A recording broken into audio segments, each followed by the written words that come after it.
What's going on, everyone? I hope you're all well. This is Paco Craig here with Kelsey on Steele Some Time. Season 3, Episode 3 of Steele Some Time is live. Kelsey Steele here alongside my partner, Scott Stewart. How is your week going, Stu? Just incredible. I mean, what's there to complain about? We'll talk about my, just like near bullseye Phoenix prediction from Friday night. And then, I mean, life's rolling along. USL Championship. It really does feel like we're back in full swing. After this weekend, it feels like, all right, we're rooted. We're doing this thing. We'll get into a few headlines before we do a funny anecdote here. It's funny. We were just talking before we went live here. We're both moving right now. And as I was packing some boxes yesterday, I was thinking to myself, nothing truly makes you question the value of something you own, like whether or not you want to move it out of one building into another. Like, do I really need this t-shirt that I got at a concert 5 years ago? Probably not.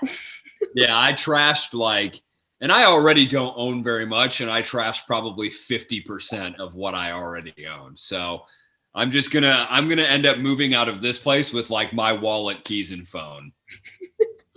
That's the trajectory we're on right now. Brand new life for you upcoming here, Stu. Brand new life. That's amazing. Happy for you that you're all nice and settled though. It's just like a workout, you don't want to do it. And then when it's over, you're just so happy it's done. An 8-hour workout. So we made it happen. So you're done for the rest of the week. You got your fill. Come on, somebody. I don't need to. It doesn't feel like it. The Burger King I'll have tomorrow will offset it or something. So we'll be back. There you go. Let's talk some headlines, Stu. We didn't get to it last week, but we've got some big stadium news across the USL Championship right now.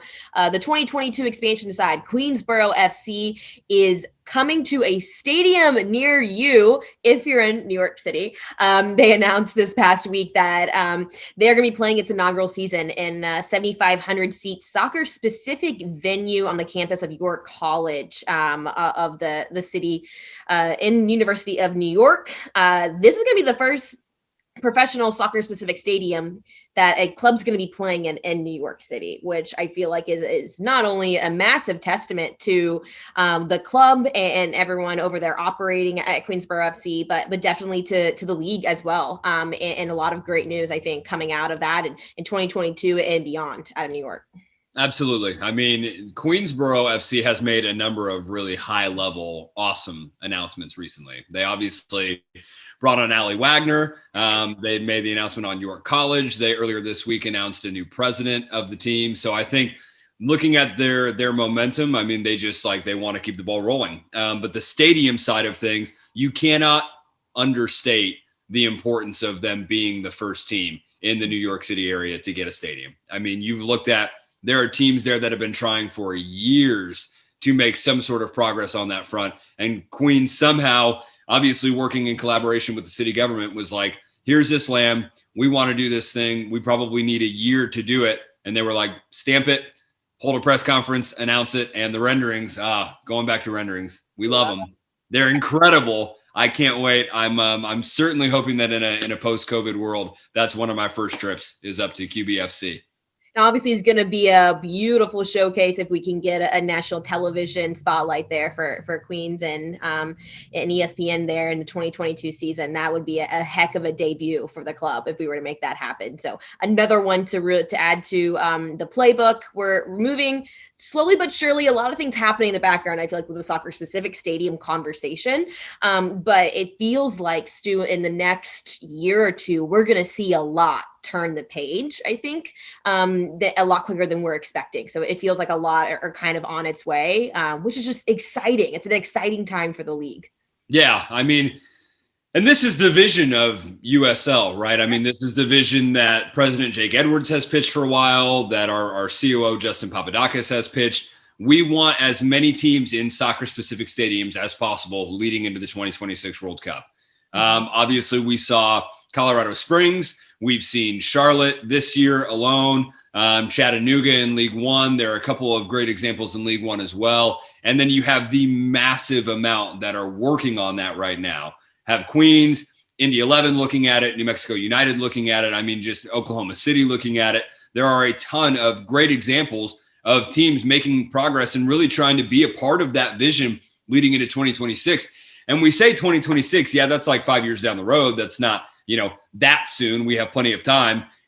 I would have said, yeah, 2021 is not, it's 5 years down the road in 2016. And yet we're here, like this stuff happens before you know it and before you realize it. And so the biggest boost here is just the amount of good that it's going to do the cities and the communities that those stadiums are planting in. We've already seen that come to life in Louisville, among many other good examples. And now we're just excited to see the ball continue to roll, and Queensboro FC, the latest beneficiary of a project like this. So much positive news coming out of Queensboro FC in New York City. I've got another positive headline for you, Stu, as we move into our positive story of the week. And I feel like it might outdo last week's story. And, not to get any crazy ideas here, we have another dose of the crazy baby story, because I just happened to stumble upon another one that I could not pass up. So you have to let me know if you like this, which one better. But in the summer of 2000, social worker Danny Stewart was just kind of walking through the NYC subway, keeping with that NYC narrative also here. It's all coming together. So he's walking through the subway station, and something kind of caught his eye in the corner. And what he thought was like a little girl maybe had dropped her baby doll or something, turned out to be an actual newborn baby in the subway station in New York City, umbilical cord still attached and everything. So immediately he calls 911.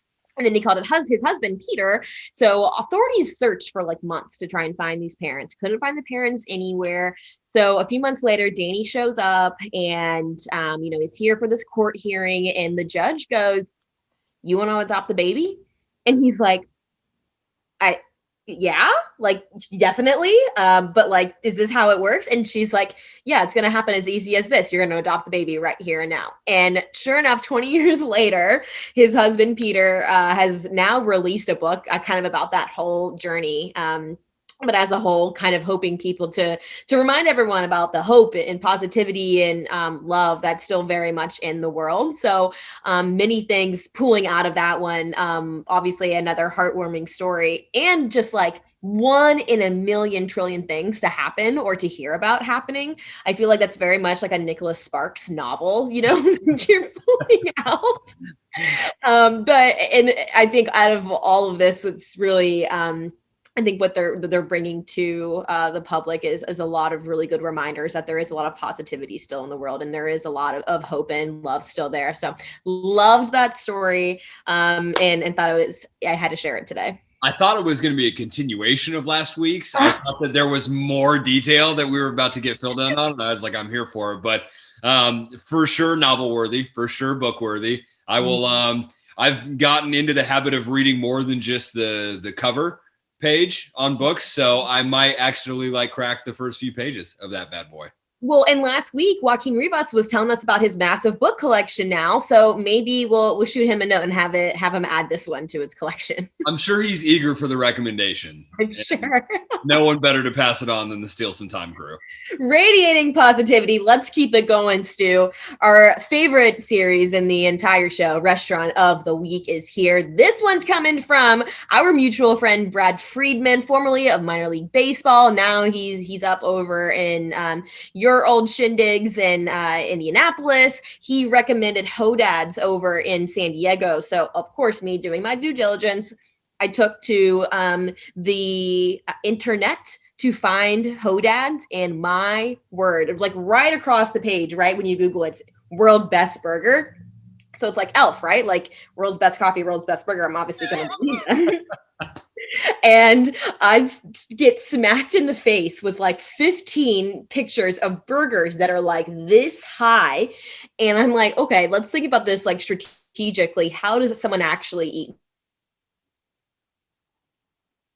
this burger? Like they're obviously just kind of making it into a salad or like a bowl at this point. Like there's no way you can do this. Anyway, scrolling down, sure you know it, you find a Guido burger inspired by Guy Fieri. And I'm like, this is full circle. This was inspired by the man, by the, my role model, Guy Fieri. And I have to try this burger. It's got pastrami, grilled onion, spicy brown mustard. I hope you ate lunch already.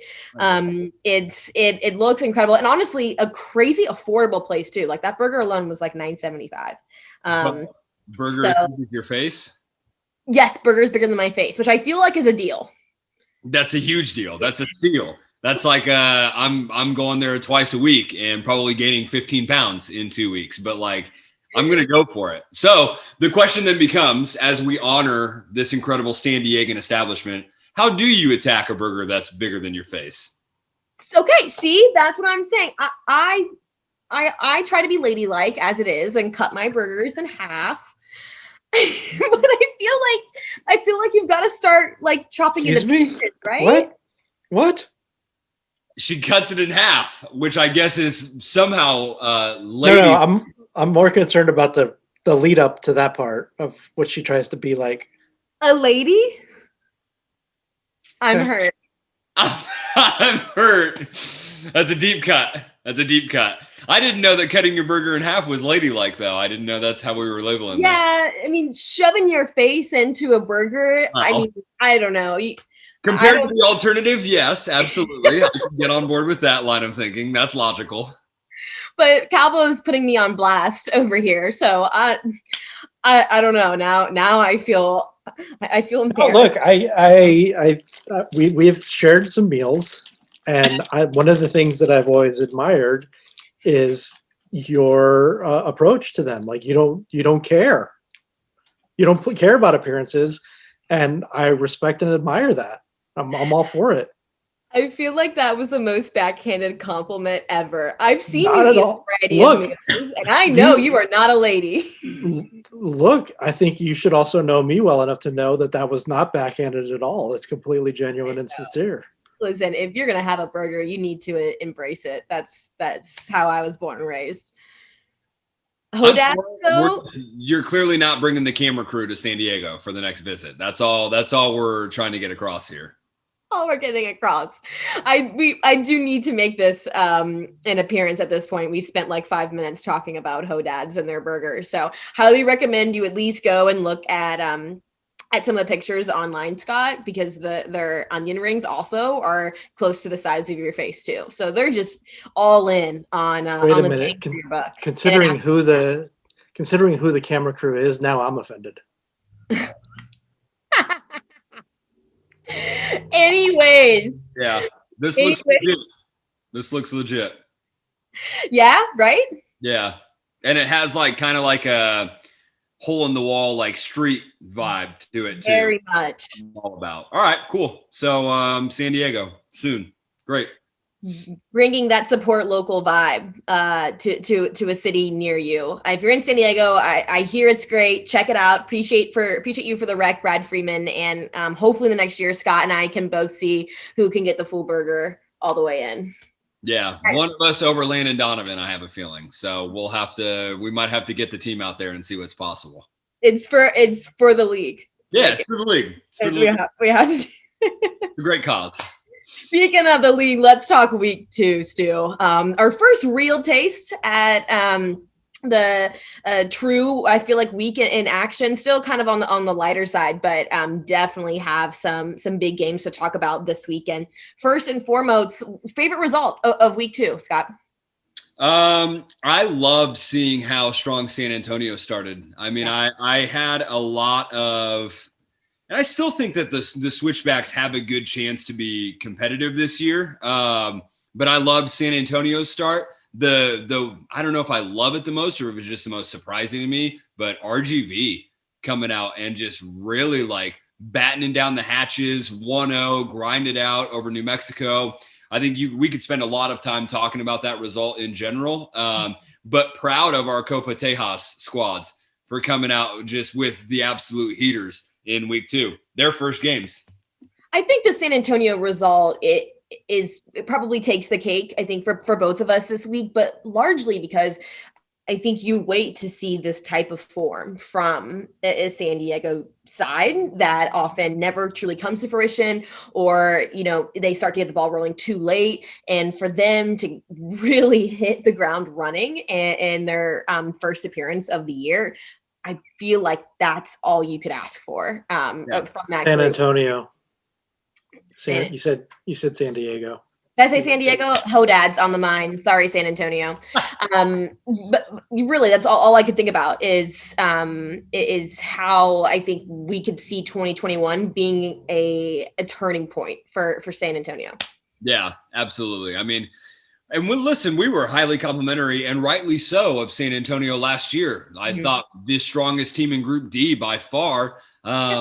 But playoff San Antonio is always different. It's always different. And I think that is the most disappointing part of, especially last year, was they looked so strong and yet still struggled to meet those last couple of hurdles. Alan Marcinus seems like he's motivated that group really, really well heading into the season. From what we saw in week one, they appear to have enough pieces to go the distance, and some fresh faces obviously helping out with that. I'm excited. I think that's probably that was the one game on Saturday where I was like, okay, I have thoughts about San Antonio. I have thoughts about the switchbacks. Colorado Springs disappointed me a little more than I thought, but San Antonio impressed me a little more than I thought they would. So I picked that one out from the weekend. I'm also shocked that you haven't, since that initial intro into the show, haven't brought up Phoenix yet. Well, that's because I wasn't surprised. Yeah. All right. That one hurts me. It hurts my ego a little bit. I'm not going to lie. I think that I had some high hopes for San Diego, and I really hoped that we would see a different start than what we saw in 2020. And with the way they had started to turn preseason around as well, I was kind of hoping that we were going to see this resurgence maybe out of the San Diego side. And there's a lot that club needs to figure out, I think, moving forward. So it's early, right? It's one game. And, I read Landon Donovan's post-game quotes when they were sent through to our team here. And he talked about, this one's on me. I did not prepare the team the way that I should have prepared them. You do have to mention the loss of Grant Stoneman early on in the first half. I don't know if that would have made a big difference, because honestly, I thought Phoenix could have put 5 or 6 past. They were knocking on the door so early. After chance, after chance, after chance. Like, I was just waiting. And so that's why when they ended up with 4, none of them were really surprising to me, because they created so many chances that it was like, it is now expected that they convert at least 4 of these. So just a really strong performance. Great way to welcome all those fans into a new stadium. But it is abundantly clear to me that they have not lost a beat, especially on the attacking side heading into this season.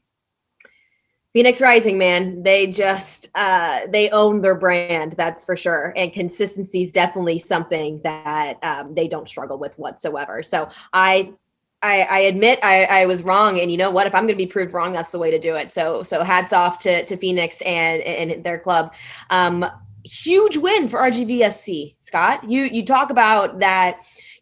First season opening win in club history, a really monumental moment for them too. Got those nice new threads on. They look great.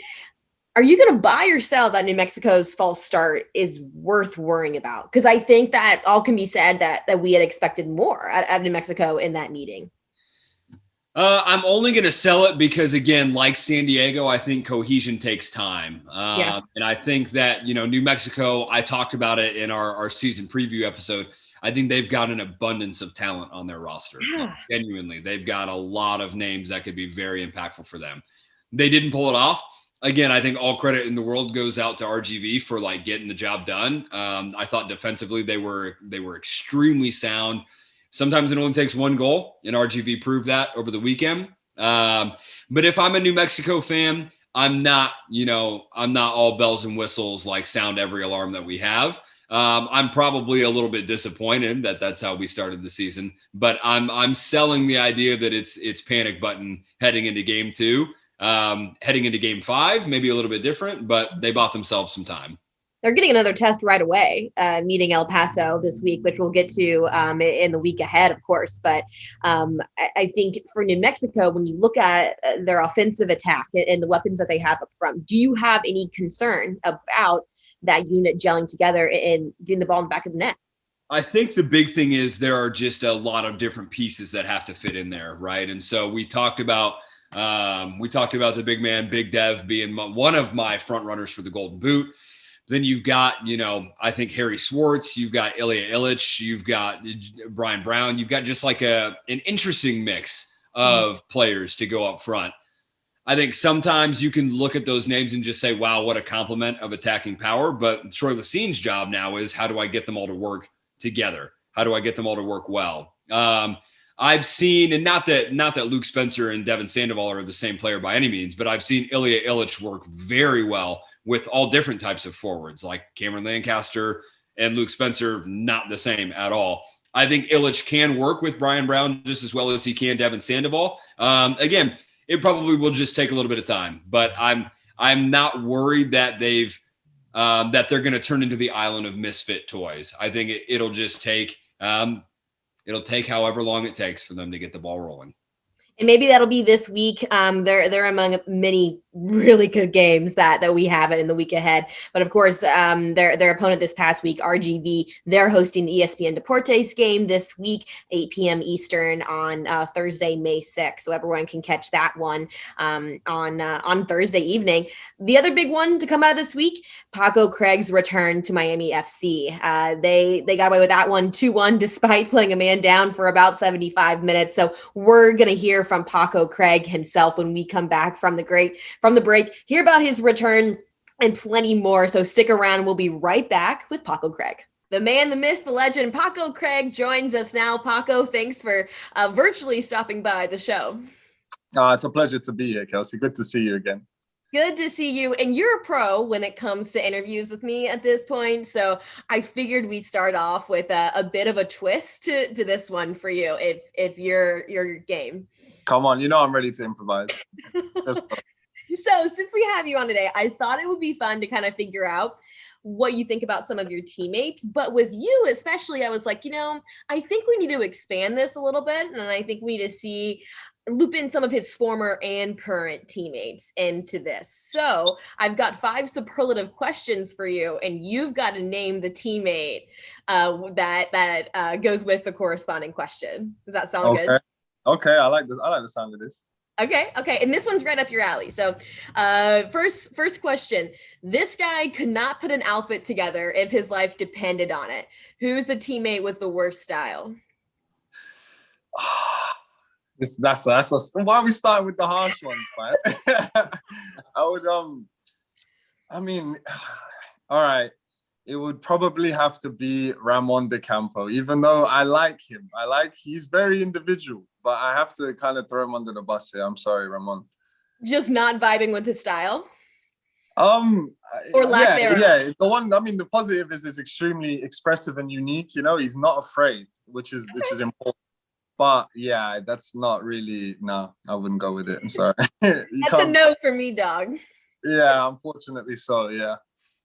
Okay, cool. Well, an easier one here. Number 2, the brain. Who's the smartest guy you've ever played with? Smartest guy I've ever played with? Mm-hmm. We're talking football IQ or like just in the world, because they're two massively different things. Okay, let's do both then. I'm curious. I wasn't sure if you'd group them together or not. I would say, straight off the bat, in terms of footballing IQ, I'm a big fan of Pierre De Silva, the young boy who's on my team now. Okay. No disrespect to anyone else I played with a lot of very intelligent players, but he's fresh in my mind right now. I like what he sees when he gets put into different areas of the pitch. He kind of understands switching his role very easily, and I like him. So I like his footballing IQ. He's definitely not one of the smartest guys outside the pitch, though. So I think in terms of just in general intelligence, that's a good question.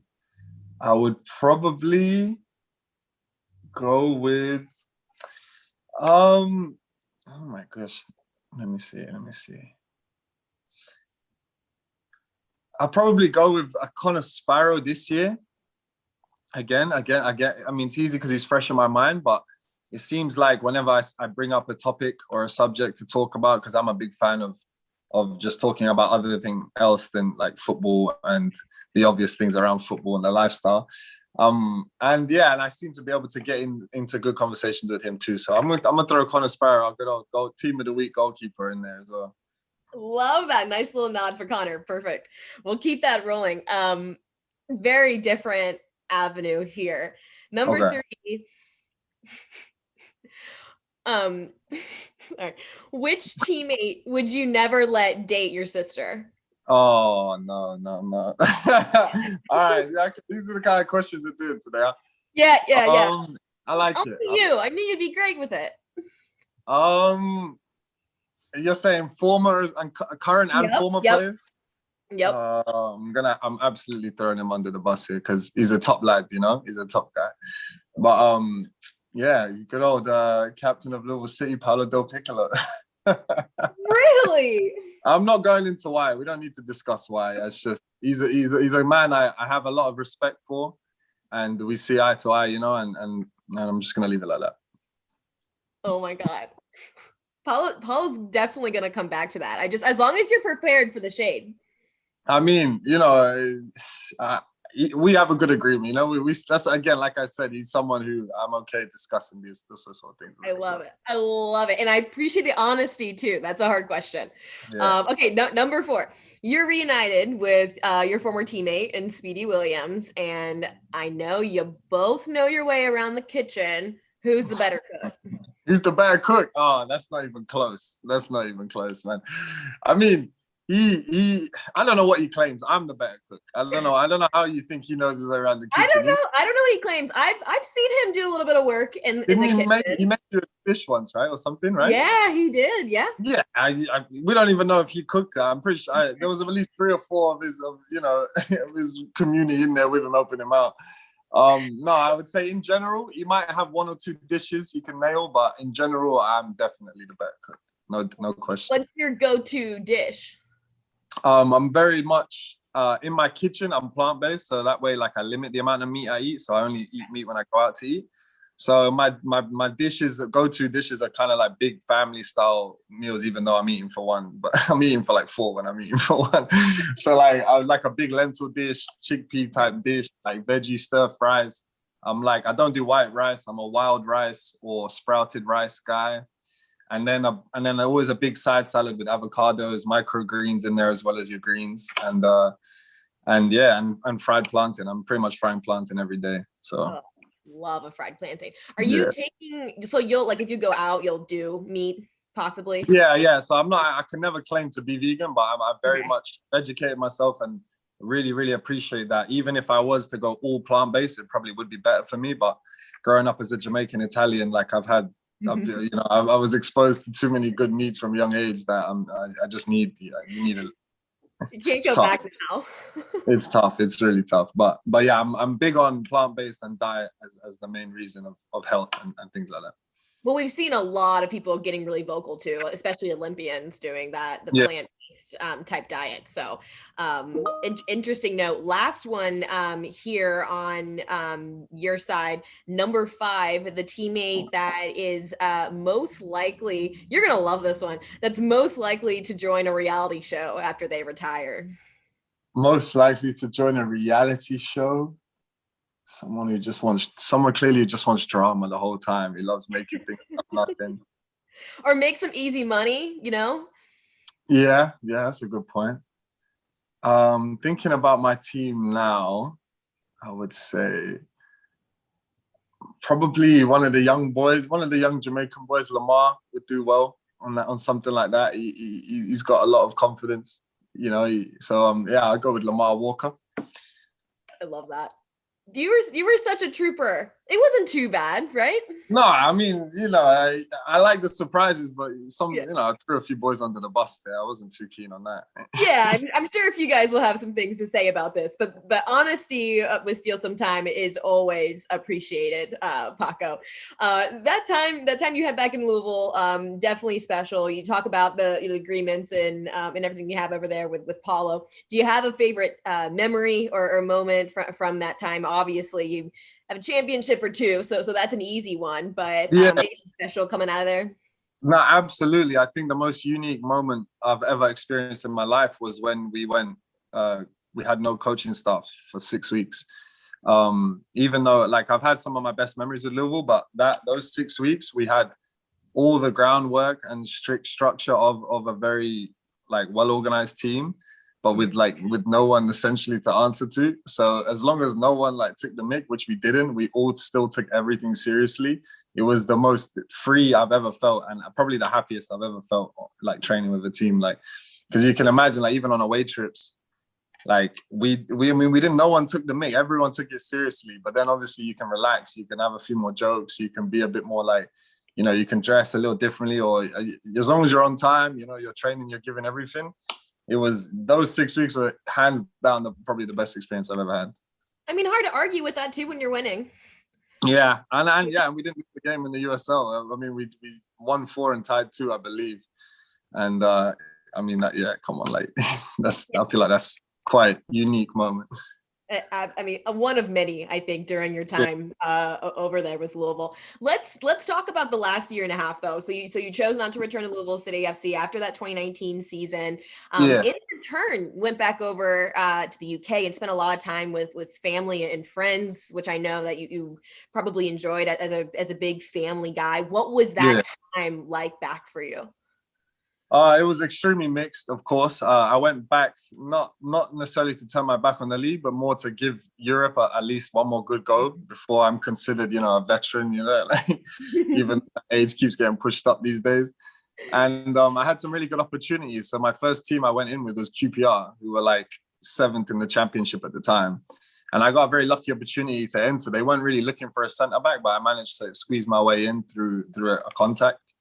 And they brought me in. They were like, yeah, you can come in for a couple of days. But it went so well that I had stuck around for 5 weeks with them and was on the verge of being offered something. So right off the bat of coming home, it was elation. I'm at home with my family for Christmas, but then I'm also training with the highest level I've been able to experience in my life and do it and holding my own. So I was extremely buzzed about that.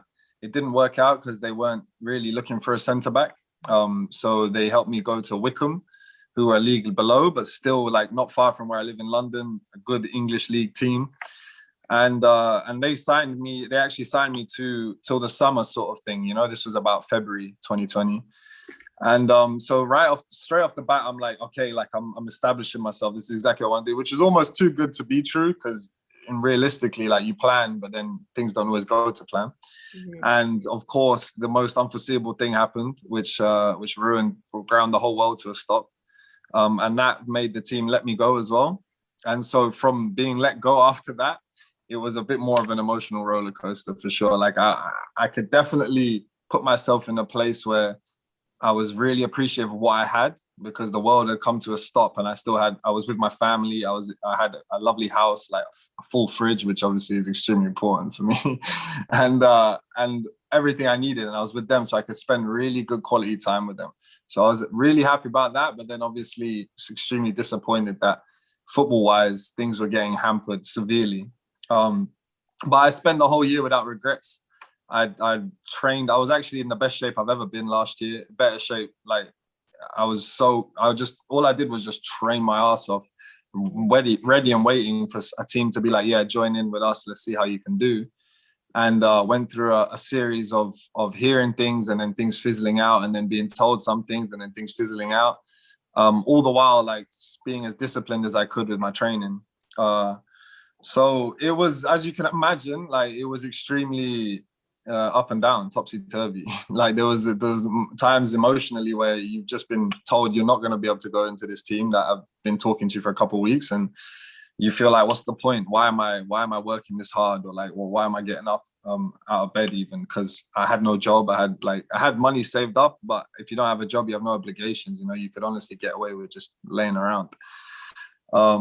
So it was a massive test, but again, like you said, put it all into perspective. I had a whole year solidly, sometimes forced to stay in the house with my family, you know, and having moved to America 8 years ago, I've never had this as a young adult. So I had some of the most incredible memories with my family outside of the sport, of the job. So lifestyle wise, I was still really, really lucky and enjoying it. And then career wise, obviously, like many others, I was struggling. So it was a balance in the end, but I got through it. And towards the end of the year, I had to reassess what my best options were. And that's kind of what led me here. It's interesting you say that. So obviously a lot of perspective coming out of 2020. And I think it's important too to note that I feel like that was something that happened with a lot of people too. Yeah, absolutely. Yeah. On a personal and professional level. So it's weird, they always say hindsight's 2020, but it often feels like everything really kind of does happen for a reason. And maybe that year was solely to get that time that you desperately wanted with your family. Yeah. So absolutely, I can't really regret much. I did everything I could. I put my best foot forward as much as I could, maybe 6.5 days out of 7, maybe there's one day where you're look, I'm just, I'm fed up with this. But over the course of a year, you're allowed 1 or 2 days, a weekend to just reset and relax. So yeah, perspective's everything. So you turn the page and it's like, okay, here's the game plan. Here's what the next 5 months look like for me. How did you land upon Miami FC? Because I think I can speak for everyone here when we say that was such a massive news day when that came out that you were joining Miami FC. To tell you the truth, Paul had always kind of been in contact with me even in years prior. He'd always sort of earmarked me as someone he wanted involved in his organizations. So I appreciated that, but I was always sort of following my own path and what I felt to be right. Towards the end of 2020, when I'd essentially missed one of my prime years as a player, I realized obviously the situation is what it is. Even if I desperately wanted to play in Europe, if I was going to keep sitting around, not having a team, not getting paid as well, it's not really the best idea. So there were a few other USL teams who were reaching out throughout the year, always touching base, seeing where I was. And it's a nice feeling because obviously at the very least I felt wanted somewhere. And then at a certain point, I kind of started giving in and realizing, look, if my best opportunity is here, then let's start taking them seriously and figuring out which one would suit me best. And towards the end of the day, I kind of came to the conclusion that Miami, with what it offered, was my best decision. And how do you feel about that decision now, coming off a pretty big opening week for you, Paco? I'm extremely encouraged about it, but not just because of the good start we've had, and for me personally too. I'm really happy about that. But the main thing that I liked as well was from the beginning of the conversations I had with Paul and with the organization, they were mapping out what they wanted to achieve very clearly, and they didn't mince their words about what they were trying to go for. They were very inclusive in terms of hearing me out with what I felt like, and they were accommodating to that. And throughout pre-season, we've had our obstacles for sure, but they've absolutely carried out through with what they were trying to say. So I think the most encouraging thing for me is that we've, the club as an organization and us as players have set ourselves up and explained what we wanted to do, and then we're actually acting it out. And when I see people hold themselves accountable to their words, then that's a very big indicator that things should be going well. So all throughout pre-season as well, I was feeling more and more encouraged, and the more I got to know the players, I was feeling more and more encouraged again. So the first game is more of a byproduct of how we started out from the first day of pre-season. A big first week of action and a telling one, I think, out of your side, especially playing a man down for about 75 minutes as well. Not ideal, right? But end of the day, got the job done. What can people expect then from Miami FC and your side specifically this year? I mean, outside of winning every game we play, no, I think, speaking honestly, I think you're going to see a maturity from our side. That's a big thing I'm seeing in the group. We have a lot of experienced heads with a good mix of younger talent, but there's definitely a mature side to the group. So any kind of obstacle, as you've seen, any unforeseeable obstacle that might be thrown our way this season, which happens a lot, I believe we'll be able to overcome them one by one, each time. So that sort of winning mentality, I think you'll start to see be established here. Looking forward to seeing that, Paco. And before I let you go here, Miami's known for so many things. One of the biggest ones is that food scene. And for someone like you who loves to cook and loves to experience new cultures, what's been your guilty pleasure so far over in Miami? It's tough to say. It's really tough. There's so much here, but something that keeps hitting me back is there's a Peruvian place down the road which do arepas as well, but they do a whole bunch of stuff, but they're actually totally plant-based.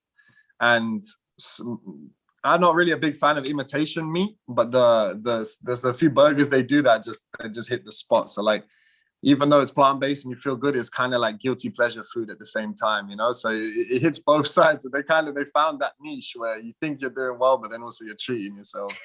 So I found myself wandering down that alley a few times. It's guilty pleasure without the guilt. Yeah, supposedly, but there must be sugars in there. There must be there's other stuff in there, man. It tastes too good, There's a reason you keep coming back. So whatever they're putting in there, they better not stop. Definitely. I love it. Paco, as always, it's great getting to chat with you, and it's so nice to see you back in the league again. And I know I speak for a lot of people here, including Scott, that says we're really looking forward to seeing what you and Miami FC do this season, and we're rooting for you. Okay, I appreciate it. Thank you very much, and it's great to see you too. You're looking well. Thank you. Take care. Welcome on back in to steal some time. Paco Craig, always a great time. Honestly, one of the best personalities I think that we've got in the league. Scott, you had 2 or 3 years of working with Paco under your belt. You have to have a good memory or two in that bank of yours. Yeah, I mean, I think a lot of great memories. I don't know how many of them are podcast shareable. Now, the best part about Paco is that he's not a particular guy. He's more of a principal guy. He's just a really good dude who he's funny. He's got a good character, but he really is a people person. I've never seen him not be able to relate with anybody. And I think that says a lot about somebody's character when they're able to just kind of meet people where they're at. So I'm happy to see him back in the league for sure. I think one of my favorite parts about Paco is he's the exact same on camera that he is off. Yeah. He was one of the first ones always to raise his hand if the league had to come in and do something with Louisville. And like from our point of view, always super appreciative of that because it's not always the most glamorous or fun thing to do on our end. And he always made it a really great time and a great interview. And it feels like you always got something new out of Paco and with each interview. Yeah, he's great. I mean, great guy, raised well, super well spoken. I think we could probably sit here for a long time and talk about all the good things about Paco Craig. So glad he spoke for himself. He's making plenty of noise across social this week. That's without question. Elsewhere across the social media sphere this week, we have a good social media moment of the week. I like this one, Stu. Las Vegas this past week signed Danny Trejo, who name might sound familiar to a few of you. And no, he's not the famous actor. He's joining the club as part of possibly the starting 11 this week even. But it's the graphic, I think, that stirred up a lot of conversation on social this week. So if you haven't seen it yet, go to their the club's Twitter and take a look at it. They've actually got the actor Danny Trejo in like the background of his announcement graphic, which like I don't know how better to embrace an announcement than doing it that way. Yeah, I mean, I would hate to be Danny Trejo and you figure out what I'm talking about. That's up to the audience to decide. But yeah, I think like an incredible namesake and Vegas just being Vegas, making the most of any opportunity they possibly can. Might see him this week against Los Dos. Favorite Danny Trejo movie? The one I'm about to see on Wednesday night. Oh, that's good. That's a good one. Shameless USL plug. I figured you probably like that. I'd probably Such say a company Conair. man. Yeah, I know, right? No, Conair. I think it's a great movie, even though I don't like a couple of the other unnamed actors in that bad boy. But yeah. Spy Kids is mine. Oh, okay. Great choice. Fantastic choice. That's a throwback to like Regal Cinemas 2000, early 2000s for us. One of the best movies of our childhood. I don't care who you are. Yeah, it's good. It's good. Well, all right, we'll keep it moving and look into the week ahead, Scott, because I think this week has so many pivotal games across the board. We, of course, have that ESPN Game of the Week, Thursday, May 6th at 8 p.m. Eastern, ESPN Deportes between RGV and San Diego. Will we see a different look at the San Diego side after they've had a good 5 days or so to turn around from that game on Saturday night? Do you have a bold prediction on that one, Scott? Probably not a bold prediction, but I do think that San Diego gets 3 points. Yep.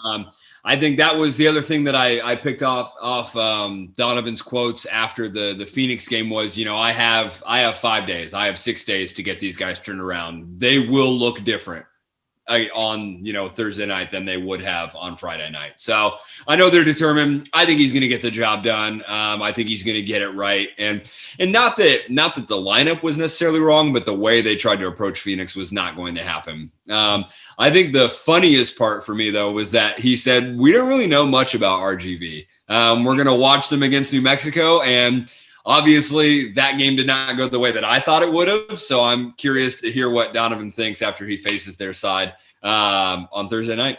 And two, some adjustments that he's going to make coming from this past weekend too. Looking forward to seeing those on display as well.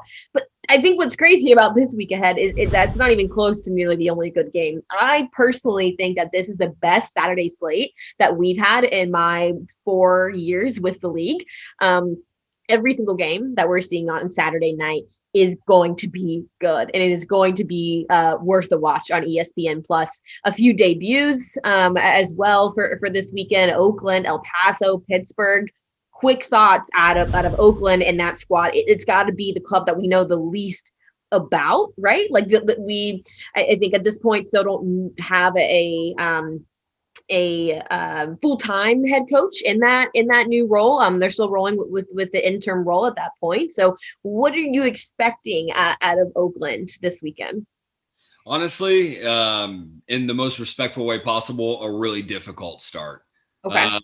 I mean, to open your season just with all the circumstances around there, they might look like the freshest team in the league with the new kits. I love them. But they're playing a Phoenix team whose confidence will be supremely high. I mean, they just showed the nation what they were capable of doing against San Diego. Now they get the newcomers, the new guys coming into the leagues, and I'm sure Phoenix is going to feel very, very good about that. So I'm glad that's how we get to close our Saturday. I'm for sure with you. I think this is the best Saturday slate that we've had since I've been a part of this organization. And I'm just bummed that I can't watch all games at once. I'll actually be at Al Lang Stadium for the second straight week, so I'll be playing a little bit of catch up after that. But yeah, this is going to be a good weekend.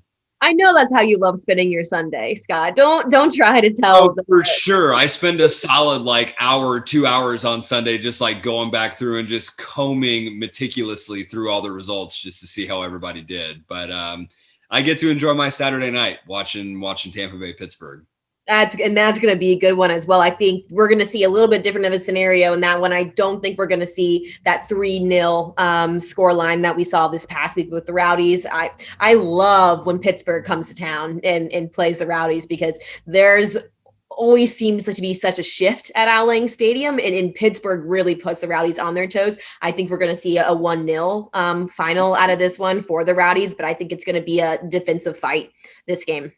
Yeah, it was tough. I mean, I expected the Rowdies to score a lot earlier than they did against Charlotte. But then it was one of those things where, once one was in, sort of the floodgates started to open a little bit, and Tampa Bay really showed their stuff.